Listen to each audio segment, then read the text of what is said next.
Hello everyone, welcome to Ashu academy banking and law. आप सभी viewer का बहुत बहुत स्वागत है। ये वीडियो है जनरल अवेयरनेस का, जो रिलेटेड है बैंकिंग इंडस्ट्री से, यानी आपके एग्जाम में financial awareness, banking awareness, general awareness और करंट अफेयर, ये सब मिलाकर स्टैटिक के भी क्वेश्चन आपके एग्जाम में पूछे जाएंगे। तो ये वीडियो बेसिकली लॉ ऑफिसर और राजभाषा अधिकारी को कवर करेगा, क्योंकि इन दोनों का जो जनरल अवेयरनेस होगा वो सेम होगा। तो इस वीडियो में अप्रॉक्स 130 क्वेश्चन शामिल किए गए हैं। तो ये सिर्फ रिवीजन क्लास है, यहाँ पर समझाने का कोई बात ही नहीं किया जाएगा, सिर्फ आपको क्वेश्चन और उसका आंसर बताया जाएगा। तो आप लोग भी फटाफट आ जाइए और रिवीजन शुरू करते हैं, क्योंकि अप्रॉक्स 130 क्वेश्चन काफ़ी इंपॉर्टेंट है, जो आपके एग्जाम अभी 24 और 31 को कंडक्ट होने वाले हैं। तो आइए शुरू करते हैं करंट अफेयर, ठीक है, जो आपके बैंकिंग इंडस्ट्री से भी जुड़ा हुआ है। तो टोटल इसमें 1 मंथ का हम कवर कर रहे हैं, ठीक है, एक महीने का पूरा इसमें कवर कर रहे हैं। तो आइए फटाफट शुरू करते हैं। रिवीजन क्लास है, यहाँ पर आप देख सकते हैं 26 अक्टूबर से लेकर 25 नवंबर 2022 तक के इसमें क्वेश्चन लिए गए हैं। काफ़ी इंपॉर्टेंट हैं, करीब 100 क्वेश्चन का तो ये पीडीएफ है, और 30 क्वेश्चन आपको, और यानी 130 क्वेश्चन अप्रॉक्स आपको इस वीडियो में मिलेंगे, जो काफ़ी इंपॉर्टेंट है आपके एग्जाम में, रिवीजन के लिए काफ़ी इंपॉर्टेंट है। तो चलिए फटाफट रिवीजन करेंगे। उससे पहले एक सूचना आपके लिए कि जो इसका मेंस पेपर होगा, आपका लॉ ऑफिसर का मेंस जो पेपर होगा 29 जनवरी को कंडक्ट होगा 2023 में, ठीक है। यहाँ पर जो ये प्री क्वालिफाई कर लेंगे उनके लिए होगा, लगभग जिन्होंने अच्छे से प्रिपरेशन जीए वगैरह की कर रखी है तो उनका क्वालिफाई हो जाएगा। तो मेंस पेपर हो रहा, उसका मॉक टेस्ट कंडक्ट हो रहा, तो एक हो चुका है। अगर उसको भी लोग ज्वाइन करना चाहते हैं तो वो भी आपको मिल जाएगा। अभी जो सेकंड नंबर का मॉक टेस्ट होने वाला है वो 15 दिसंबर को होगा, ठीक है, 15 दिसंबर को कंडक्ट होगा। अगर कोई ज्वाइन करना चाहता है, ठीक है, अपनी प्रैक्टिस करना चाहता है, अभी तक उन्होंने जितने भी वेयर एक्ट या जहाँ से भी रिवीजन कर रखा है, अगर उसको चेक करना चाहते हैं कि उनके कितने मार्क्स आ सकते हैं अगर पेपर उनको मेंस का मिलेगा, तो वो इस मॉक टेस्ट को दे सकते हैं, ठीक है। इसका लिंक आपको मॉक टेस्ट का पूरा कमेंट बॉक्स में दिया रहेगा, आपको डिस्क्रिप्शन में भी दिया रहेगा, तो वहाँ से आप इस चीज़ के बारे में इंक्वायरी कर सकते हैं। तो चलिए अब शुरू करते हैं फटाफट। वीडियो रिवीजन क्लास है, मैंने आपसे बताया है, तो यहाँ पर कोई डिस्कशन नहीं होगा, सिर्फ क्वेश्चन और आंसर की बात की जाएगी। तो फटाफट आप लोग आ जाइए, वीडियो को लाइक कर दीजिएगा, शेयर कर दीजिएगा, और अगर आज आप चैनल पर नए, चैनल को सब्सक्राइब जरूर कर लीजिएगा। यहाँ पर जो पहला क्वेश्चन आप देख लीजिए, यहाँ पे सारे क्वेश्चन हिंदी में हैं, बट अगर मैं आपको बोलूँगा और बात करूँगा तो आपको इंग्लिश वालों को भी समझ में आएगा कि ये क्वेश्चन क्या है और क्या पूछा जा रहा है, इसका एग्जैक्ट आंसर क्या होगा। तो इंग्लिश के हों या हिंदी के हों, तो हिंदी के लिए तो काफ़ी बेनिफिट होगा, क्योंकि जो हिंदी मीडियम के उनको काफ़ी ज़्यादा समझ में आएगा। इंग्लिश मीडियम के स्टूडेंट को थोड़ा कम समझ में आएगा, बट उनको भी क्वेश्चन करने के लिए काफ़ी मदद मिल सकती है। तो यहाँ पर जो पहला क्वेश्चन आप देख सकते हैं कि हाल ही में संगई महोत्सव, ठीक है, याद रखिएगा, यही आपको इंग्लिश में भी मिलेगा। संगई महोत्सव किस राज्य में मनाया गया है, पहला क्वेश्चन है। तो यहाँ पर जो संगई महोत्सव मनाया गया है वो मणिपुर में मनाया गया है, ठीक है। तो ऐसे याद रखिएगा, संगई महोत्सव कहाँ पे हुआ है, सीधे सीधे सा क्वेश्चन है आपका। तो मणिपुर वो राज्य है जहाँ पर संगीत महोत्सव को मनाया गया है। दूसरा क्वेश्चन जो है, हाल ही में यह है अरिटा पट्टी, ठीक है, अरिटा पट्टी इसको कर लीजिएगा, और यह है भीनाक्षीपुरम। अरिटा पट्टी और भुनाक्षीपुरम दो जगह ये है, ये किस राज्य का है, दो जगह जहाँ पर पहला जैव विविधता विरासत स्थल बना है, यानी जो बायोडाइवर्सिटी एक जो प्लेस होता है, ठीक है, हेरिटेज प्लेस जो होता है, बायोडाइवर्सिटी हेरिटेज प्लेस होता है, वो कहाँ पर बना है। तो ये है अरिटा पट्टी और भीनाक्षीपुरम, ये दोनों किस राज्य में है ये आपको बताना है। तो ये है तमिलनाडु राज्य में। अगर आपको आंसर पता है तो उससे पहले आप क्वेश्चन देखकर आंसर जरूर कर दीजिए, इससे पता होगा कि आपके 130 में से, यानी 130 क्वेश्चन अप्रॉक्स हैं, कितने सही जा रहे हैं। तो लगभग चूंकि ये अक्टूबर से नवंबर के बीच का पूरा क्वेश्चन है, तो कम से कम अप्रॉक्स आपको अब तक आपकी तैयारी हो जानी चाहिए। तो यहाँ पर जो ये दो राज्य हैं, एक राज्य है जो अरिटा पट्टी, एक राज्य के दो जगह हैं, अरिटापट्टी और भीनाक्षीपुरम। तो ये क्या है, जैव विविधता विरासत स्थल, और कहाँ के दोनों हैं, तमिलनाडु के। तीसरा जो क्वेश्चन है, हाल ही में निम्न से किस पेमेंट बैंक ने फेस आधारित ई केवाईसी शुरू किया है, यानी फेस से ही ई केवाईसी हो जाएगा, आपका ऑथेंटिकेशन हो जाएगा, यानी ऑनलाइन ऑथेंटिकेशन ई केवाईसी का होगा। अब आपको ब्रांच नहीं जाना होगा, कोई डॉक्यूमेंट सबमिट नहीं करना होगा, आपके फेस से ऑथेंटिकेट होकर ई केवाईसी हो जाएगा। तो किस बैंक ने शुरू किया है, तो ये एयरटेल पेमेंट बैंक ने शुरू किया है। और अगर पूछा जाए आपसे पहला पेमेंट बैंक कौन सा था, तो एयरटेल पेमेंट बैंक ही पहला पेमेंट बैंक था। और ई केवाईसी का पूरा नाम क्या है, कमेंट में करके बताइए। हाल ही में पाकिस्तान का नया सेना प्रमुख किसे नामित किया गया है, तो लेफ्टिनेंट जनरल असीम मुनीर को पाकिस्तान का एक नया सेना प्रमुख नामित किया गया है। यह जो क्वेश्चन है, हाल ही में प्रदान किए गए राष्ट्रीय गोपाल रत्न पुरस्कार किस केंद्रीय मंत्रालय से संबंधित है? तो यहाँ पर जो राष्ट्रीय गोपाल रत्न पुरस्कार है, इसमें से कौन सी मिनिस्ट्री से संबंधित है? तो यहाँ पर जो राष्ट्रीय गोपाल रत्न पुरस्कार है वो संबंधित है मत्स्य पालन, पशुपालन और डेयरी मंत्रालय से राष्ट्रीय गोपाल रत्न पुरस्कार संबंधित है। प्रश्न 6 है, हाल ही में आयोजित हुए इंडो पैसिफिक रीजनल डायलॉग 2022, यही कीवर्ड है, यही आपको याद रखना है, जिससे आपके क्वेश्चन काफ़ी करने में आसान हो जाएंगे। किस देश के द्वारा इसकी मेजबानी की गई है इंडो पैसिफिक रीजनल डायलॉग 2022 की? तो ये किया गया है दिल्ली, और यहाँ पर होना चाहिए भारत, ठीक है। बट ऑप्शन में यहाँ पर दिल्ली दिया गया है, और आपसे दिल्ली पूछा जा सकता है कि किस देश का कौन सा शहर जहाँ पे Indo Pacific regional dialogue organise हुआ है, तो आप दिल्ली कहेंगे, और अगर देश पूछता है तो इंडिया। अगला जो क्वेश्चन है, निम्न में से कौन सा देश 2023 में पहले ओलंपिक ई स्पोर्ट वीक की मेजबानी करेगा? कौन सा देश है जो 2023 में पहले ओलंपिक ई स्पोर्ट वीक की मेजबानी करेगा? तो वो देश है सिंगापुर, ठीक है। सिंगापुर के द्वारा पहला ओलंपिक ई स्पोर्ट वीक की मेजबानी की जाएगी वर्ष 2023 में। हाल ही में गुरु तेग बहादुर शहादत दिवस प्रतिवर्ष निम्न में से किस दिन मनाया जाता है? काफ़ी इंपॉर्टेंट है, ये पूछ ली जाती है। इनकी कौन सी नंबर की जो है ये शहादत दिवस मनाई गई है, ये भी पूछा जा सकता है। तो अगर आपको मिल रहा हो तो आप कमेंट में करके ज़रूर बताएं कि कौन से नंबर की ये शहादत दिवस इनकी मनाई गई है। तो हाल ही में अभी 24 नवंबर को गुरु तेग बहादुर की शहादत दिवस प्रतिवर्ष जो है इसी दिन मनाया जाता है। यहाँ पर जो अगला क्वेश्चन है, हाल ही में आईसीसी हॉल ऑफ फेम 2022 में किसे शामिल किया गया है? आईसीसी का जो हॉल ऑफ फेम 2022 है उसमें किसको शामिल किया गया है? तो शिव नारायण चंद्रपाल को इसमें शामिल किया गया है आईसीसी हॉल ऑफ फेम में, शिव नारायण चंद्रपाल को। क्वेश्चन नंबर 10 है, हाल ही में किस राज्य द्वारा राज्य पुलिस कर्मियों के प्रशिक्षण के लिए सेवानिवृत्त सेना के दिग्गजों को शामिल करने का प्रस्ताव की मंजूरी दे दी गई है? यानी जो किस राज्य के द्वारा इनमें से जो राज्य पुलिसकर्मी के प्रशिक्षण हैं, ठीक है, सेवानिवृत्त सेना के दिग्गजों को दे दी गई, यानी जो रिटायर्ड होंगे उनको जो है पुलिस को प्रशिक्षण देना होगा। तो ये किस राज्य ने ऐसे प्रस्ताव को मंजूरी दी है? तो वो राज्य है असम, ठीक है। असम ने ये कहा है कि जो उनके यहाँ से जो सेवानिवृत्त हो रहे, जो रिटायर हो रहे हैं, ठीक है, तो उनको जो है अब फिर से जो है पुलिसकर्मियों को प्रशिक्षण देने के लिए अपॉइंट किया जाएगा। तो वो राज्य है असम राज्य। हाल ही में राष्ट्रीय फ्लोरेंस नाइटिंगेल पुरस्कार, याद रखिएगा काफ़ी इंपॉर्टेंट है, प्रदान किए गए हैं। इसे किस क्षेत्र में सेवाओं को मान्यता देने के लिए किया जाता है? तो ये है नर्सिंग में नाइटिंगेल पुरस्कार, जो आपको पता है काफ़ी फेमस है। राष्ट्रीय फ्लोरेंस नाइटिंगेल पुरस्कार नर्सिंग के क्षेत्र में, ठीक है, सेवाओं को मान्यता देने के लिए दिया जाता है। नंबर 12 है, हाल ही में किस भारतीय कंपनी द्वारा बिसलेरी को 7,000 करोड़ रुपए में खरीदने की घोषणा की गई है? बिसलेरी जो है ये वाटर कंपनी है, पानी बनाती है, आप लोगों ने खूब पिया भी होगा और पता भी होगा। बिसलेरी को 7,000 करोड़ में खरीदने की घोषणा किसने की है? तो वो है टाटा ने, ठीक है। टाटा ने घोषणा कर दी है कि 7,000 में जो बिसलेरी है उसको हम खरीद लेंगे। क्वेश्चन नंबर 13 है, हाल ही में किए गए एक सर्वे के अनुसार कितने प्रतिशत स्वीकृति के साथ पीएम नरेंद्र मोदी विश्व के सर्वाधिक लोकप्रिय नेता बने हैं? तो जो है वो 77% जो है इनका सर्वे हुआ है, और इस सर्वे से जो है पीएम नरेंद्र मोदी विश्व के सर्वाधिक लोकप्रिय नेता बने हैं। तो ये याद रखिएगा 77%। हाल ही में इनमें से किसे संयुक्त राष्ट्र के सर्वोच्च पर्यावरण पुरस्कार से नवाजा गया है? तो ये पुरस्कार दिया गया है पूर्णिमा देवी बर्मन को। याद रखिएगा पूर्णिमा देवी बर्मन को संयुक्त राष्ट्र के सर्वोच्च पर्यावरण पुरस्कार से नवाजा गया है। नंबर 15 है, हाल ही में मूंगफली महोत्सव कडलेकाई परिसे, याद रखिएगा कडलेकाई परिसे निम्न से किस राज्य में मनाया गया है? तो वो राज्य है कर्नाटक। कर्नाटक राज्य में एक मूंगफली महोत्सव मनाया गया है। अगर क्वेश्चन मूंगफली महोत्सव से भी आता है तो भी आप लगा दीजिएगा, और उसका नाम है कडलेकाई परिसे, ये राज्य है कर्नाटक।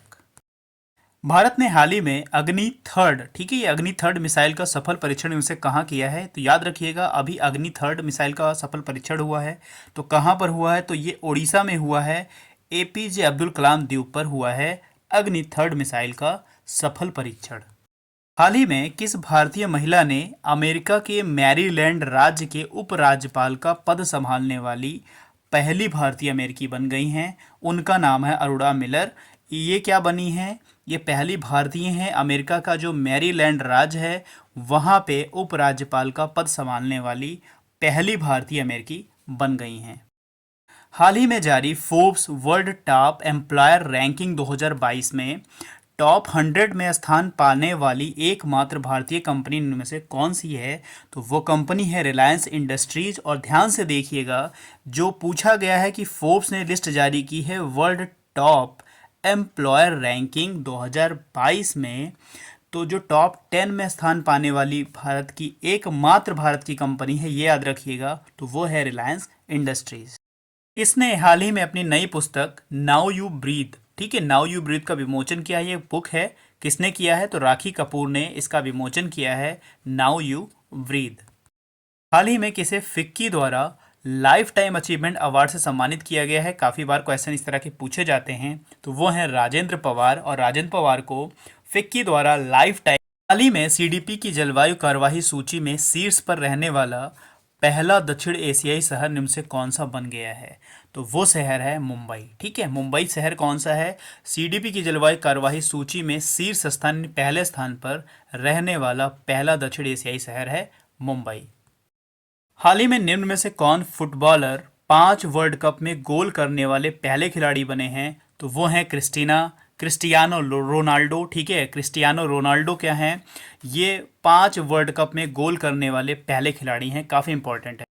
हाल ही में निम्न में से किस देश द्वारा ओरियन अंतरिक्ष यान लॉन्च किया गया है? काफ़ी इंपॉर्टेंट है। तो ओरियन अंतरिक्ष यान जो लॉन्च किया गया है वो अमेरिका के द्वारा लॉन्च किया गया है। तो ओरियन अंतरिक्ष यान आप लोग याद रखिएगा, ये अमेरिका देश के द्वारा लॉन्च किया गया है।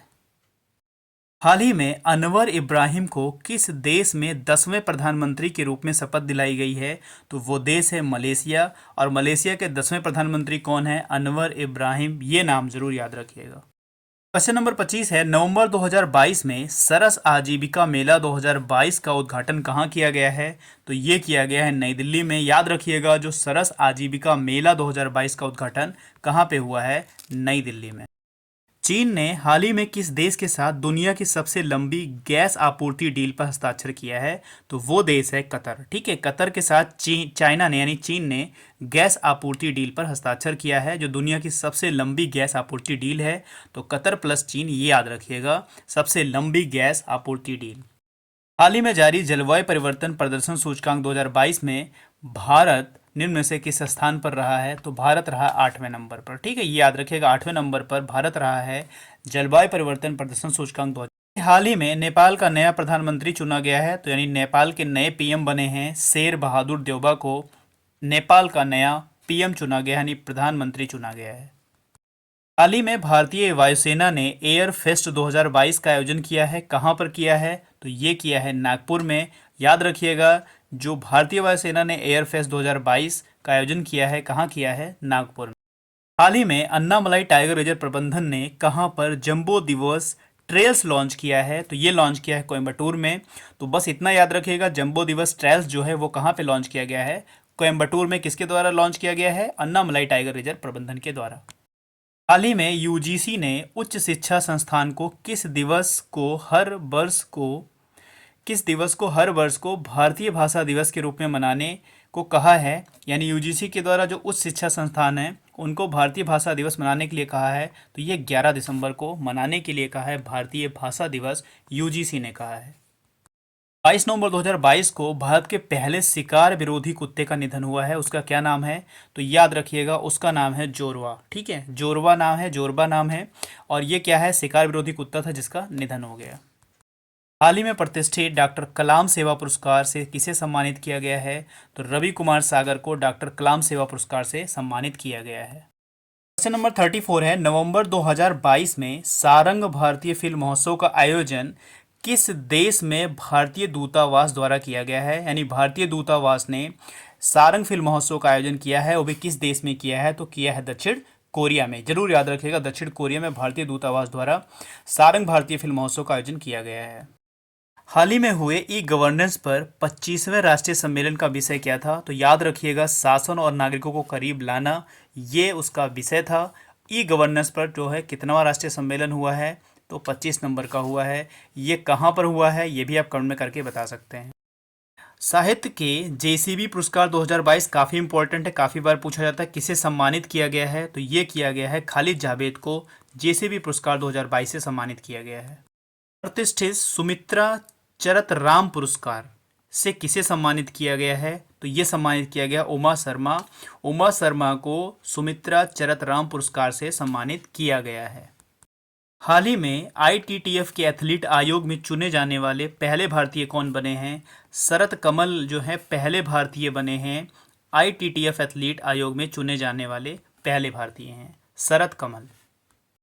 हाल ही में मेटा इंडिया के उपाध्यक्ष के रूप में किसे नियुक्त किया गया है? तो ये नियुक्त किया गया है संध्या देवनाथन को मेटा इंडिया का उपाध्यक्ष के रूप में नियुक्त किया गया है, संध्या देवनाथन। 15 से 17 नवंबर 2022 के मध्य ग्लोबल मीडिया कांग्रेस का पहला संस्करण निम्न से किस शहर में आयोजित किया गया है? तो ये आयोजित किया गया है अबू धाबी में। याद रखिएगा, ग्लोबल मीडिया कांग्रेस का पहला संस्करण है जो अबू धाबी में आयोजित किया गया है।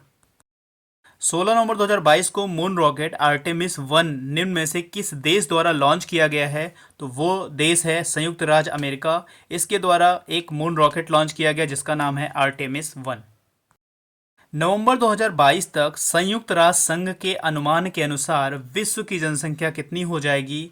तो लगभग 8 बिलियन हो जाएगी संयुक्त राष्ट्र संघ के अनुमान के अनुसार। हाल ही में भारतीय ओलंपिक संघ के एथलीट आयोग के अध्यक्ष के रूप में निम्न में से किसे चुना गया है? तो एथलीट आयोग के अध्यक्ष के रूप में चुना गया है मैरी कॉम को। ठीक है, मैरी कॉम को एथलीट आयोग के अध्यक्ष के रूप में। अंडर 19 पुरुष T20 वर्ल्ड कप 2024 की मेजबानी निम्न से कौन सा देश करेगा? तो वो देश है श्रीलंका। श्रीलंका अंडर 19 की जो पुरुष T20 वर्ल्ड कप 2024 में खेला जाएगा उसकी मेजबानी श्रीलंका करेगा। में नीति आयोग का पूर्णकालिक सदस्य के रूप में निम्न में से किसे नियुक्त किया गया? यानी नीति आयोग का एक पूर्णकालिक मेंबर जो नियुक्त किया गया है वो कौन नियुक्त बना है? वो बने हैं अरविंद विरवानी को नीति आयोग का पूर्णकालिक मेंबर यानी सदस्य नियुक्त किया गया है। राज्य ने अनुसूचित क्षेत्रों में पंचायत विस्तार यानी पेशा अधिनियम को लागू किया है, तो वो राज्य है मध्य प्रदेश। ठीक है, किस राज्य ने लागू किया है पेशा अधिनियम को? तो एमपी ने पेशा अधिनियम को लागू किया है अनुसूचित क्षेत्रों में पंचायत विस्तार, यानी इसका पेशा का पूरा नाम है, तो ये एमपी में लागू किया गया है। हाल ही में किस भारतीय राज्य ने फायर आर्म्स के सार्वजनिक प्रदर्शन हथियारों का महिमा मंडन करने वाले गीतों पर पूरी तरह से प्रतिबंध लगा दिया है? वो राज्य है पंजाब। पंजाब ने फायर आर्म्स के सार्वजनिक प्रदर्शन हथियारों का महिमा मंडन करने वाले सभी गीतों पर पूर्णतया प्रतिबंध लगा दिया है। हाल ही में स्विट्जरलैंड पर्यटन के मैत्री राजदूत के रूप में निम्न से किसे नियुक्त किया गया है? तो जो स्विट्जरलैंड है उसके पर्यटन मैत्री राजदूत के रूप में नियुक्त किया गया है नीरज चोपड़ा को। आप यहाँ कमेंट करके बताइए नीरज चोपड़ा कौन सा गेम खेलते हैं, कौन से स्पोर्ट से जुड़े हुए हैं।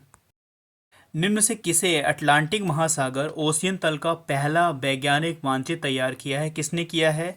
तो वो हैं मैरी थार्प। मैरी थार्प हैं, इनका नाम मैरी थार्प है। इन्होंने क्या किया है? अटलांटिक महासागर है ओशियन तल का पहला वैज्ञानिक मानचित्र तैयार किया है मैरी थार्प ने। IFFI 2022 में Indian film personality of the year के रूप में किसे नामित किया गया है? तो वो है चिरंजीवी। चिरंजीवी को Indian film personality of the year से के रूप में गांधी मंडेला फाउंडेशन द्वारा शांति पुरस्कार से किसे सम्मानित किया गया है? तो ये पुरस्कार दिया गया है दलाई लामा को। शांति पुरस्कार दिया गया किसके द्वारा? गांधी मंडेला फाउंडेशन के द्वारा शांति पुरस्कार जो दिया गया है वो दलाई लामा को दिया गया है। हाल ही में कजाकिस्तान का राष्ट्रपति किसे चुना गया है? तो वो चुना गया है कासिम जोमार्ट टोकायव। ठीक है, कासिम जोमार्ट टोकायव को कजाकिस्तान का राष्ट्रपति चुना गया है। कजाकिस्तान की कैपिटल क्या है ये आप कमेंट करके बताइए, और यहाँ की मुद्रा भी क्या है ये भी कमेंट करके बता सकते हैं आप।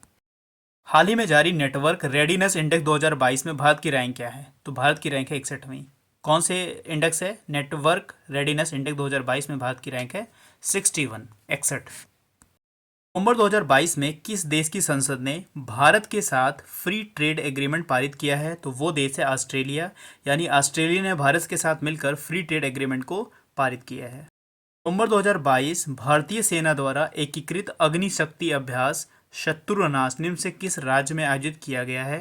तो याद रखिएगा शत्रुनाश जो है अग्निशक्ति अभ्यास है भारतीय सेना के द्वारा किया गया है, तो ये किया गया है राजस्थान में। राजस्थान में शत्रुनाश नामक एक अग्निशक्ति अभ्यास किया गया है भारतीय सेना के द्वारा।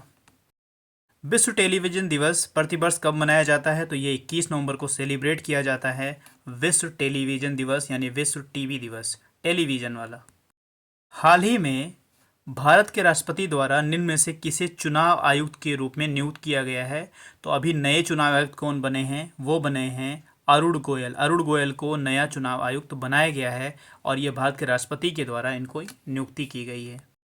19 नवंबर 2022 को प्रधानमंत्री ने कामेंग हाइड्रो पावर स्टेशन का उद्घाटन किस राज्य में किया है? तो ये है अरुणाचल प्रदेश। अरुणाचल प्रदेश में कामेंग हाइड्रो पावर स्टेशन का उद्घाटन।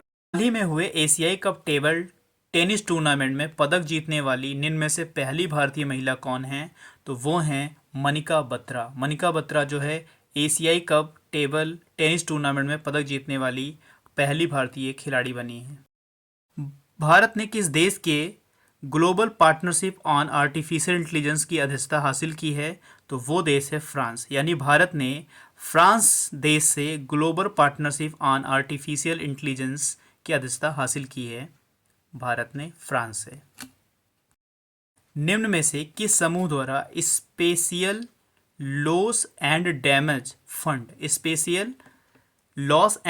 फंड स्थापित करने पर सहमत बनाई गई है? तो ये COP27 कॉन्फ्रेंस ऑफ पार्टीज 27 जो होता है इसके द्वारा एक special loss and damage fund स्थापित करने के लिए सहमत व्यक्त की गई है। 15 नवंबर को झारखंड का स्थापना दिवस कब मनाया गया है? यह राज्य अपनी स्थापना के कितने वर्ष पूर्ण कर लिया है? तो करीब इन्होंने 22 वर्ष पूर्ण कर लिया है और ये 15 नवंबर को झारखंड का स्थापना दिवस मनाया जाता है। टोटल झारखंड के स्थापना दिवस हो गए 22 वर्ष। 30 नवंबर 2022 को मेजर ध्यानचंद खेल रत्न पुरस्कार 2022 किसको प्रदान किया गया है? तो वो है शरत कमल अचंता को मेजर ध्यानचंद खेल रत्न पुरस्कार 2022 से सम्मानित किया गया, उनको दिया गया है। हाल ही में सत्यजीत रे लाइफ टाइम अचीवमेंट अवार्ड 2022 निम्न से किसे सम्मानित किया गया है? कार्लोस सौरा हैं एक जिनको सत्यजीत रे लाइफ टाइम अचीवमेंट अवार्ड 2022 से सम्मानित किया गया है, उनका नाम है Carlos Saura. ICC men's T20 world cup 2022 player of the tournament निम्न में से किस खिलाड़ी को चुना गया है? तो उनका नाम है सैम कुररन। ठीक है, सैम कुररन को T20 वर्ल्ड कप 2022 में प्लेयर ऑफ द टूर्नामेंट। हाल ही में प्रसार भारती के CEO के रूप में किसकी नियुक्ति की गई है? तो गौरव द्विवेदी की नियुक्ति। हाल ही में विज्ञान में उनकी विशिष्ट सेवा के लिए ब्रिटेन के रॉयल ऑर्डर ऑफ मेरिट से किसे सम्मानित किया गया है? तो उनका नाम है बेंकी रामकृष्ण। इनको जो है ब्रिटेन के रॉयल ऑर्डर ऑफ मेरिट से सम्मानित किया गया है। नवंबर 2022 में आईसीसी पुरुष T20 वर्ल्ड कप 2022 का विजेता कौन है? तो वो है इंग्लैंड। इंग्लैंड ने जीता है आईसीसी। भारत का पहला मल्टी मॉडल लॉजिस्टिक पार्क बनाने का कॉन्ट्रैक्ट निम्न से किस कंपनी को मिला है? तो वो कंपनी है रिलायंस इंडस्ट्रीज, जिसको मिला है मल्टी मॉडल। हाल ही में किस देश को अमेरिका ने अपनी करेंसी मॉनिटरिंग सूची से हटा दिया है? इनकी करेंसी मॉनिटरिंग जो लिस्ट है उस लिस्ट से हटा दिया है किस देश को? तो वो देश है भारत, और भारत को करेंसी मॉनिटरिंग सूची से अमेरिका ने हटा दिया है। निम्न से कौन सी शिपयार्ड कंपनी भारत का पहला हाइड्रोजन फ्यूल सेल कटम रैन वेसल का निर्माण करेगी? तो वो है कोचीन शिपयार्ड। यानी कोचीन शिपयार्ड के द्वारा भारत का पहला हाइड्रोजन फ्यूल सेल कटम रैन वेसल का निर्माण किया जाएगा। हाल ही में स्लोवेनिया की पहली महिला राष्ट्रपति के रूप में किसकी नियुक्ति की गई है? तो वह है नताशा पिरक मुशर की जो नियुक्ति की गई है। स्लोवेनिया की पहली महिला राष्ट्रपति बनी है नताशा पिरक मुशर। 10 नवंबर 2022 को फसल की खेती और खपत को बढ़ावा देने के लिए किस राज्य ने मिलेट डे मनाया है? तो वो राज्य है उड़ीसा। उड़ीसा ने क्या किया है? मिलेट डे को मनाया है फसल की खेती और खपत को बढ़ावा देने के लिए। नवंबर 2022 में पश्चिम बंगाल के राज्यपाल के रूप में निम्न से किसे नियुक्त किया गया है? तो CB आनंद बोस को पश्चिम बंगाल का राज्यपाल बनाया गया है। भारतीय सेना की पहली महिला स्काई ड्राइवर कौन बनी है? तो लांस नायक मंजू जो है वो बनी है भारतीय सेना की पहली महिला स्काई ड्राइवर लांस नायक मंजू। हाल ही में निम्न में से किस देश ने भारतीय नागरिकों को वीजा प्राप्त करने के लिए पुलिस निकासी प्रमाण पत्र जमा करने से छूट दी है? वो देश है सऊदी अरब। नवंबर 2022 में भारत के राष्ट्रीय संग्रहालय और डेनमार्क के कोल्डिंग संग्रहालय ने डेनमार्क और भारत की चांदी की वस्तुओं के खजाने विषय पर प्रदर्शनी के लिए समझौता ज्ञापन पर हस्ताक्षर किया है। मार्च 2023 में यह प्रदर्शनी कहाँ आयोजित की जाएगी? तो नई दिल्ली में यह प्रदर्शनी आयोजित की जाएगी। डेनमार्क और भारत की जो चांदी की वस्तुओं के खजाने पर विषय प्रदर्शनी के लिए जो समझौता हुआ है भारत और डेनमार्क के बीच में, तो ये नई दिल्ली में। हाल ही में कोयला मंत्रालय के अनुसार अक्टूबर 2022 में देश में कुल कोयले का उत्पादन 448 मिलियन टन रहा है, जो पिछले वर्ष की इसी अवधि के उत्पादन की तुलना में कितने % अधिक है, तो 18% अधिक है 448 मिलियन से पिछले वर्ष की तुलना में इस बार। हाल ही में जारी 8 प्रमुख उद्योगों के संयुक्त सूचकांक पिछले वर्ष सितंबर 2021 की सूचकांक की तुलना में सितंबर 2022 में कितने % की वृद्धि हुई है, तो 7.9 की वृद्धि हुई है। पिछले वर्ष सितंबर 2021 के सूचकांक की तुलना में सितंबर 2022 में वृद्धि जो हुई है 7.9 की वृद्धि हुई है। भारतीय रिजर्व बैंक यानी आरबीआई द्वारा अपनी डिजिटल करेंसी यानी डिजिटल रुपया कब लॉन्च किया गया है, तो ये लॉन्च किया गया है 1 नवंबर 2022 को। 1 नवंबर 2022 को इसकी डिजिटल करेंसी लॉन्च की गई। ये डेट जरूर याद रखिएगा, 1 नवंबर। ठीक है, यहाँ पर ये ऑप्शन सही होगा, 1 नवंबर 2022। हाल ही में रुपये में विदेशी व्यापार की सुविधा के लिए आरबीआई की अनुमति के बाद 2 भारतीय बैंकों के साथ कितने विशेष ओस्ट्रो खाते खोले गए हैं, तो टोटल 9 खाते खोले गए हैं। ओस्ट्रो खाते जो है खोले गए हैं 9। हाल ही में centre for monitoring Indian economy के आंकड़ों के अनुसार ग्रामीण इलाकों में बेरोजगारी दर सितंबर के 5.84% से बढ़कर अक्टूबर में कितने फीसदी पहुंच गया है, तो ये 8.04% पहुंच गया है। 5.84% से बढ़कर 8.04% पहुंच गया है। 26 नवंबर 2022 को पशुपालन और डेयरी विभाग आज़ादी का अमृत महोत्सव के हिस्से के रूप में बेंगलुरु में भारत में श्वेत क्रांति के जनक डॉक्टर वर्गीज कुरियन, जिनको श्वेत क्रांति का जनक कहा जाता है, इनमें से कौन सी जयंती के अवसर पर राष्ट्रीय दुग्ध दिवस मनाया गया है, तो ये उनकी 101वीं जयंती पर ये राष्ट्रीय दुग्ध दिवस मनाया गया है। और यहाँ डॉक्टर वर्गीज कुरियन का जो योगदान काफ़ी रहा है, श्वेत क्रांति यानी जो दूध की क्रांति है, इसमें इनका काफ़ी योगदान रहा है। 25 नवंबर 2022 को प्रधानमंत्री नरेंद्र मोदी ने नई दिल्ली के विज्ञान भवन में 17वीं शताब्दी के महान योद्धा लचित बरफुकन की निम्न में से किस क्रम की जयंती के उपलक्ष्य में वर्ष भर चलने वाले उत्सवों के समापन समारोह को संबोधित किया है, तो वो है 400वीं जयंती इनकी है लचित बरफुकन की। 19 नवंबर 2022 भारत की पूर्व प्रधानमंत्री इंदिरा गांधी के जन्मदिन के मौके पर किस संस्था को इंदिरा गांधी शांति पुरस्कार प्रदान किया गया है, तो वो संस्था है समाज सेवी प्रथम। इस संस्था को प्रधानमंत्री इंदिरा गांधी के जो जन्मदिन है उसमें इस देश ने थाईलैंड के पटाया शहर में आयोजित अंतर्राष्ट्रीय परिवार नियोजन सम्मेलन 2022 में कंट्री श्रेणी में परिवार नियोजन नेतृत्व में उत्कृष्टता EX से 24 नवंबर 2022 तक भारतीय नौसेना और ओमान की रॉयल नेवी द्वारा ओमान के तट पर युद्धाभ्यास नसीम अल बहर 2022 किस संस्करण का आयोजन किया गया है, तो ये संस्करण है 13वां। ठीक है, 13वां संस्करण किया गया है। सबसे ज़्यादा इंपॉर्टेंट ये है, ये 13वां संस्करण इंपॉर्टेंट उतना नहीं है, बट जो नसीम अल बहर है, ठीक है, ये जो अब युद्धाभ्यास है किन देशों के बीच में हुआ है, तो भारत की नौसेना और ओमान के रॉयल नेवी के बीच में हुआ है ये, जिसका नाम है युद्धाभ्यास नसीम अल बहर। ये जरूर याद रखिएगा। 14 से 25 नवंबर 2022 तक वनों के लुप्त प्राय जंतुओं और वनस्पति के अंतर्राष्ट्रीय कारोबार संबंधी सम्मेलन पर पक्षकारों की 19वीं बैठक यानी COP19 जो बैठक है का आयोजन इनमें से कहाँ आयोजित। 19 नवंबर 2022 को प्रधानमंत्री नरेंद्र मोदी द्वारा किस राज्य में पहले ग्रीन फील्ड हवाई अड्डे डोनी पोलो हवाई अड्डा का उद्घाटन किया गया है, ये किया गया अरुणाचल प्रदेश में। याद रखिएगा, डोनी पोलो हवाई अड्डा कहाँ पे है, यह है अरुणाचल प्रदेश में, और इसका उद्घाटन किसने किया है, प्रधानमंत्री नरेंद्र मोदी जी ने किया है। हाल ही में उत्तर प्रदेश के किस जिले में देश में 33वां और प्रदेश का दूसरा हाथी रिजर्व के लिए केंद्र सरकार द्वारा सैद्धांतिक मंजूरी मिल गई है, तो वो है लखीमपुर खीरी। लखीमपुर खीरी में देश का 33वां नंबर का हाथी रिजर्व है और प्रदेश में दूसरा हाथी रिजर्व है लखीमपुर खीरी। हाल ही में भारतीय कृषि अनुसंधान संस्थान ने उत्तर प्रदेश में काला नमक चावल की निम्न में से कौन सी बौनी किस्म की सफलतापूर्वक परीक्षण किया है, यानी काला नमक चावल की कौन सी जो है सबसे सफल उनकी जो जाति है, मतलब किस्म है, बौनी किस्म है काला नमक की, तो वो है पूसा नरेंद्र काला नमक 1638 और पूसा नरेंद्र काला नमक 1652, यानी ए और बी दोनों सही है। ये दोनों किस्म की चावल बौनी किस्म की चावल है काला नमक की, ठीक है। और ये भारतीय कृषि अनुसंधान संस्थान द्वारा उत्तर प्रदेश में इन दो किस्मों का सफलतापूर्वक परीक्षण किया गया है। 11 नवंबर 2022 को प्रधानमंत्री नरेंद्र मोदी ने बेंगलुरु के संस्थापक नाद प्रभु केम्पे गौड़ा की कितने फीट की ऊंची कांस्य प्रतिमा का अनावरण किया है? तो 108 फीट ऊंची कांस्य प्रतिमा का अनावरण किया गया है प्रधानमंत्री नरेंद्र मोदी ने बेंगलुरु के संस्थापक नाद प्रभु केम्पे गौड़ा की। हाल ही में बिहार राजस्व विभाग की ओर से जारी राज्य के सभी 38 जिलों के लिए performance of objective parameter POP report कौन सा जिला शीर्ष स्थान प्राप्त किया हुआ है?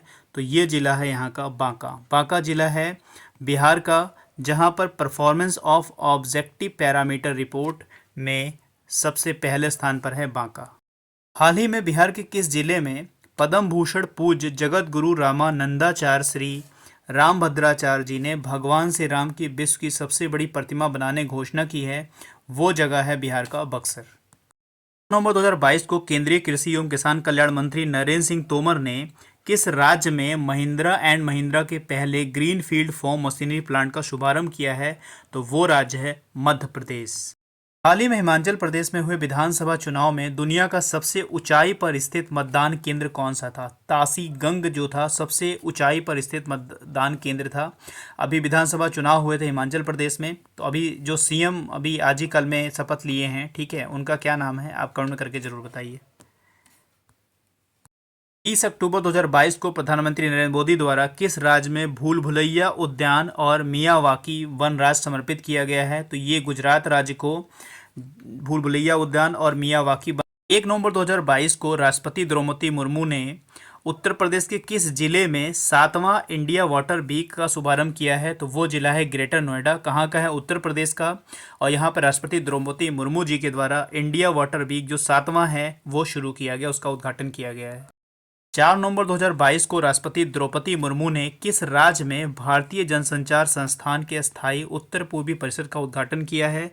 तो ये किया है मिजोरम राज्य में। 4 नवंबर 2022 को किस राज्य में स्वयं सहायता समूह से जुड़ी महिलाओं को आत्मनिर्भर एवं सशक्त बनाने के लिए मुख्यमंत्री लखपत दीदी योजना का शुभारंभ किया गया है? तो ये किया गया है उत्तराखंड में। याद रखिएगा, मुख्यमंत्री लखपत दीदी योजना का शुभारंभ कहाँ किया गया है? उत्तराखंड में। India has won the International Electrotechnical Commission Vice President and Strategic Management Board Chair for 2023 and 25 term. The headquarter of IEC is based in. Basically यहाँ पर पूछा गया है कि जो IEC है इसका हेडक्वार्टर कहाँ पे है, तो आपको कमेंट में करके फटाफट बताना है, क्योंकि ये रिवीजन क्लास है, मैं बहुत तेज़ी से आपको पढ़ाऊँगा और यहाँ पर आपका कमेंट जो है अब तक आपने पढ़ा है वो रिवीजन क्लास है, इसलिए आपका कमेंट फटाफट आना चाहिए। तो आईसी का हेडक्वार्टर का तब तक आप लोग कमेंट में कर दीजिए। और बेसिकली क्वेश्चन क्या पूछ रहा है कि इंडिया जो है उसने जीता है, क्या जीता है? जो आईसी है, आईसी मतलब इलेक्ट्रोटेक्निकल कमीशन की जो चेयर है वाइस प्रेसिडेंसी के लिए और स्ट्रेटजिक मैनेजमेंट बोर्ड के लिए, इन दोनों के लिए चेयर जो है इंडिया ने जीत लिया है। 2023 और 25 का जो टर्म है उस वर्ष के लिए, यानी 2 साल के लिए इंडिया ने जीत लिया है। तो इसका हेडक्वार्टर कहाँ पे है, आप कमेंट करके फटाफट बताइए। यहाँ पर जो आईईसी का हेडक्वार्टर जो है वो कहाँ पर है? जेनेवा स्विट्जरलैंड में। तो ये राइट आंसर है आईईसी का हेडक्वार्टर। और यहाँ पर आपको याद होना चाहिए कि इंडिया ने आईईसी की जो वाइस प्रेसिडेंसी और स्ट्रेटजिक मैनेजमेंट बोर्ड की जो चेयर है 2023-25 के लिए वो जीत ली है। आ गए अगले क्वेश्चन पे। तो यहाँ पर जो क्वेश्चन है आपका, to make equipment financing an easy efficient and simple process, Sany Bharat has recently signed a MOU with which lender. कहने का मतलब ये है कि इनमें से कौन सा बैंक है, कौन सा लेंडर है जिसके साथ सैनी भारत ने एक MOU साइन किया है, जो क्या करेगा? To make equipment financing energy, जो फाइनेंस का तरीका है, जो फाइनेंसिंग करने का इक्विपमेंट है उसको ईजी बनाएगा, एफिशिएंट बनाएगा और सिंपल प्रोसेस होगा उसका। तो उन लोगों में से कौन सा बैंक है? अभी तक आप लोगों ने पढ़ लिया है, तो this is a revision class. मैं बार बार आपसे ये कह रहा हूँ कि फटाफट आप लोग आंसर करिए। जितनी तेज़ी से आप बढ़ेंगे उतना आपको फटाफट क्वेश्चन आपको मिलता रहेगा। तो यहाँ पर जो राइट आंसर होगा कमेंट में फटाफट आना चाहिए। यहाँ पर जो राइट आंसर है वो है यूनियन बैंक ऑफ इंडिया, यानी जो सैनी भारत है उसने जो MOU साइन किया है यूनियन बैंक ऑफ इंडिया के साथ किया है। तो ये आप बिल्कुल याद रखिएगा किस लिए किया है, to make equipment financing an easy. Honda car India has signed a MOU, मतलब होता है memorandum of understanding with which lender to finance scheme.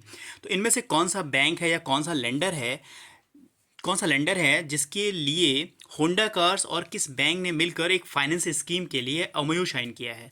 तो फटाफट आपका कमेंट में आंसर आना चाहिए। आप लोगों ने अभी तक पढ़ लिया है तो इसका आंसर क्या होगा?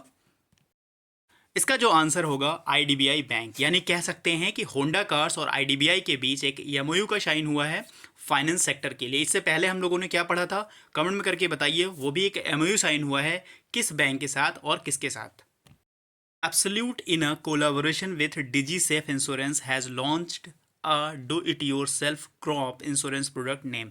यहाँ पर DigiSafe के सहयोग से do it your self crop insurance product launch किया गया है। उसका क्या नाम है? तो यहाँ पर आप देख सकते हैं डिजी फसल नाम है, याद रखिएगा, काफ़ी इंपॉर्टेंट है। DIY का फुल फॉर्म जरूर याद रखिएगा, ये जो पूछा जा सकता है आपका DIY क्या है, तो डू इट योर सेल्फ है और इस प्रोडक्ट का नाम है डिजी फसल। As per the 16 periodic labor force survey, India unemployment rate for person aged 15 year and above in urban areas has declined to dash during July to September 22 as against 9.8% during July to सितंबर 21। यहाँ पर जो भारत की employment rate घटकर कितनी हो गई है ये बेसिकली पूछा गया है। तो अभी आपका आंसर कमेंट में आ जाना चाहिए क्योंकि अभी तक आप लोगों ने इस क्वेश्चन को पढ़ लिया होगा। तो यहाँ पर जो पीरियोडिक लेबर फोर्स सर्वे है 16 नंबर का, उसमें इंडिया की जो अनएम्प्लॉय रेट जो है वो घटी है शहरी क्षेत्रों के लिए, जो 15 साल और उससे अबव के पर्सन हैं उनके लिए। तो क्या है वो अनएम्प्लॉयमेंट रेट? आपका कमेंट कितनी कम हुई है, कितनी डिक्लाइन हुई है? 7.2% रेट जो है अनएम्प्लॉयमेंट रेट जो है अर्बन एरियाज की वो डिक्लाइन हुई है। According to Mercom India rooftop solar market report Q3 2022, which state of India has topped the list of cumulative rooftop solar installation? यहाँ जो मेरकॉम इंडिया की रूफटॉप सोलर मार्केट रिपोर्ट है 2022 की, इनमें से कौन सा राज्य जो है पहला, मतलब टॉप है इस लिस्ट में, पहले स्थान पे है क्यूमुलेटिव रूफटॉप सोलर इंस्टॉलेशन में? तो क्या होगा आंसर? इसका आंसर है गुजरात। गुजरात जो है टॉप लिस्ट में है cumulative rooftop solar installation according to Mercom India rooftop solar market report Q3 2022। International day for the elimination of violence against women is observe annually on which date? यानी जो घरेलू महिला हैं उनके खिलाफ जो हिंसा उन्मूलन डे सेलिब्रेट किया जाता है, तो ये इंटरनेशनल डे है, तो वो किस डेट को मनाया जाता है? तो ये काफ़ी इंपॉर्टेंट है क्योंकि ये वीमेन से रिलेटेड है। तो ये आंसर आपका क्या होना चाहिए? जो डे है वो सेलिब्रेट किया जाता है 25 नवंबर को, जो डे है international day for the elimination of violence against women. To keep a check on vehicles playing without valid document, which state government will launch an e-detection portal on national highways with effective from 1 जनवरी 2023? यानी कहने का मतलब ये है कि जो बिना वैध डॉक्यूमेंट के राजमार्गों पर चलते हैं, ठीक है, वो उनके लिए लॉन्च करेगी कौन सी सरकार? एक ई डिटेक्शन पोर्टल। तो कौन सी सरकार लॉन्च करेगी? ये गवर्नमेंट है उड़ीसा गवर्नमेंट। उड़ीसा गवर्नमेंट जो है 1 जून 2023 से लॉन्च कर देगी e detection portal on national highways. National highway पे जो व्हीकल्स चलते हैं, ठीक है, बिना वैलिड डॉक्यूमेंट के चलते हैं, उनके लिए पोर्टल उड़ीसा गवर्नमेंट के द्वारा लॉन्च किया जाएगा। Which country has plan to build its first moon base powered by nuclear energy by 2028? इनमें से कौन सी कंट्री है जो प्लान कर रही है पहली moon base powered nuclear energy की? तो यहाँ पे कौन सा देश हो सकता है? कमेंट में करके फटाफट बताइए। वो कंट्री है चाइना। चाइना जो है ये अपना पहला moon base power bye nuclear energy की कर रही है, जो 2028 तक कंप्लीट कर लिया जाएगा, ऐसा कुछ कहा गया है चाइना के द्वारा। जो प्रश्न है वो है कॉन्स्टिट्यूशन डे किस डेट को ऑब्जर्व किया जाता है? कमेंट में फटाफट कर दीजिए, काफ़ी इजी क्वेश्चन। कॉन्स्टिट्यूशन डे है वो 26 नवंबर को ऑब्जर्व किया जाता है। Of the following state government has launch AMLAN यानी एनीमिया मुक्त लक्ष्य अभियान प्रोग्राम रिसेंटली लॉन्च किया गया है? इनमें से किस स्टेट गवर्नमेंट के द्वारा? फटाफट आंसर कमेंट में करिए। ये गवर्नमेंट है ओडिशा। ओडिशा गवर्नमेंट के द्वारा एएम लैन जो है प्रोग्राम रिसेंटली लॉन्च किया गया है, एनीमिया मुक्त लक्ष्य अभियान। ध्यान रखिएगा, अगर आपसे पूछा जाता है एनीमिया मुक्त लक्ष्य अभियान किस गवर्नमेंट के द्वारा लॉन्च किया गया है, ओडिशा गवर्नमेंट के द्वारा। So the following city will host the first G20 Sherpa meeting in India from 4 to 7 दिसंबर के बीच में अभी हुई है। G20 की जो पहली शेरपा मीटिंग हुई है वो इनमें से पहली बार किस शहर में ऑर्गेनाइज किया गया है? फटाफट आंसर बताइए। सिटी है उदयपुर। उदयपुर में फर्स्ट G20 शेरपा मीटिंग जो है होस्ट हुआ है Udaipur. Who has been appointed to the Thuringia State Christian Democratic Union Party Presidium in Germany? इसमें किसे नियुक्त किया गया है? तो इसमें नियुक्त किया गया है गुरदीप सिंह रंधावा को अपॉइंट किया गया है Thuringia state Christian democratic union party presidium के लिए इन जर्मनी में। Who has been selected for the Kuvempu राष्ट्रीय पुरस्कार 2022? कुवेम्पू राष्ट्रीय पुरस्कार के लिए किसे सेलेक्ट किया गया है? इनमें से वी अन्नामलाई को सेलेक्ट किया गया है कुवेम्पू राष्ट्रीय पुरस्कार 2022 के लिए। Nayi Chetna gender campaign was launch under which of the following scheme? इनमें से किस स्कीम के तहत नई चेतना एक जेंडर कैंपेन है जो लॉन्च किया गया है? वो लॉन्च किया गया है नेशनल रूरल लिवलीहुड मिशन के तहत। नई चेतना प्रोग्राम जो है वो लॉन्च किया गया है जो एक जेंडर कैंपेन है। सेबी है recently release uniform format for OTC trade in non convertible securities the new guideline would come into force. SEBI ने जो अभी हाल ही में लॉन्च किया है एक यूनिफॉर्म फॉर्मेट OTC, ठीक है, OTC प्लेटफॉर्म जो है ट्रेड फॉर्म लॉन्च किया है इन नॉन कन्वर्टेबल सिक्योरिटीज़ के लिए। तो उसमें से कब से ये चीज़ें लागू हो जाएंगी? ये लागू होगा 1 जनवरी 2023 से। और सेबी ने क्या किया है, हाल ही में जो नॉन कन्वर्टेबल सिक्योरिटीज़ हैं, ठीक है, उनके लिए OTC ट्रेड की जो एक गाइडलाइन है वो लॉन्च की है, जो लॉन्च होगा 1 जनवरी 2023 से। Who has become the first women president of Indian Olympic association? यानी जो हमारा इंडियन ओलंपिक एसोसिएशन है उसमें पहली जो है महिला प्रेसिडेंट कौन बनी है? ये बनाया गया है PT ऊषा को। PT ऊषा क्या है? Women president of Indian Olympic association, first number की हैं ये। Which of the following film won the golden peacock for the best film of the 53rd edition of the international film festival? जो 53 number का अभी international film festival हुआ है उसमें golden peacock जो है के नाम मतलब जो पुरस्कार ओन किया है, कौन सी बेस्ट फिल्म है इनमें से जिसने गोल्डन पीकॉक पुरस्कार को अचीव किया है इस इंटरनेशनल फिल्म फेस्टिवल में? तो ये है आई हैव इलेक्ट्रिक ड्रीम्स। यही वो फिल्म है, बेस्ट फिल्म है जिसने गोल्डन पीकॉक फिल्म पुरस्कार ओन किया है। Which player hit a world record 7 sixes in the 49th over of Maharashtra's Vijay Hazare trophy quarter final against the Uttar Pradesh? तो उत्तर प्रदेश के खिलाफ इनमें से किस प्लेयर ने वर्ल्ड रिकॉर्ड बनाया है? 7 छक्के जड़े हैं लास्ट ओवर में, 49th ओवर में उत्तर प्रदेश के खिलाफ जो महाराष्ट्र की विजय हजारे ट्रॉफी है इसके में किसने इनमें से जो है 7 छक्के जड़े हैं? वो प्लेयर हैं ऋतुराज गायकवाड़ जिन्होंने उत्तर प्रदेश के अगेंस्ट लास्ट ओवर में 7 छक्के जड़े हैं। यहाँ पर एक जॉइंट मिलिट्री एक्सरसाइज है जिसका नाम है हरिमऊ शक्ति 2022। तो ये इंडिया और किस देश के बीच में हुआ है, फटाफट बताइए। तो ये जो जॉइंट मिलिट्री एक्सरसाइज है हरिमऊ शक्ति 2022 ये भारत और मलेशिया के बीच ऑर्गेनाइज हुआ है। World largest active volcano Mauna Loa erupt in which place? अभी जो वर्ल्ड लार्जेस्ट वोल्केनो है माउना लोवा, ठीक है, ये नाम है, वर्ल्ड लार्जेस्ट है, अभी ये फट पड़ा है, तो ये किस देश में सिचुएटेड है ये आपको कमेंट में करके बताना। तो ये हवाई द्वीप है, हवाई द्वीप पे ये फटा है, ठीक है। जो वर्ल्ड लार्जेस्ट वोल्केनो है माउना लोवा, तो ये हवाई द्वीप एक जगह है, वहाँ पर ये माउना लोवा वोल्केनो सिचुएटेड है और यहीं पर ये फट पड़ा है। First science documentary made in Sanskrit, जो पहली डॉक्यूमेंट्री अभी बनी है संस्कृत में और वो स्क्रीन्ड हुई है 53 IFFI में, तो उसका क्या नाम है जो पहली साइंस डॉक्यूमेंट्री है संस्कृत में जो बनी है? उस डॉक्यूमेंट्री का नाम है यनम। ये कहाँ स्क्रीन्ड हुई है? तो ये स्क्रीन्ड हुई है गोवा में, क्योंकि गोवा में इंटरनेशनल फिल्म फेस्टिवल हुआ है और वहाँ पर ये जो संस्कृत की डॉक्यूमेंट्री है ये वहाँ स्क्रीन्ड हुई है। आज के वीडियो में बस इतने ही क्वेश्चन थे जो काफ़ी इंपॉर्टेंट है आपके एग्जाम के लिए, तो प्लीज़ इसको रिवीजन जरूर करिएगा। अगर वीडियो को पसंद आया होगा तो प्लीज़ लाइक करिएगा, अपने दोस्तों के साथ शेयर करिएगा। अगर आज आप चैनल पर नए हैं तो चैनल को सब्सक्राइब जरूर करिएगा। चलिए मिलते हैं नेक्स्ट वीडियो में। God bless you to all. Thank you for watching.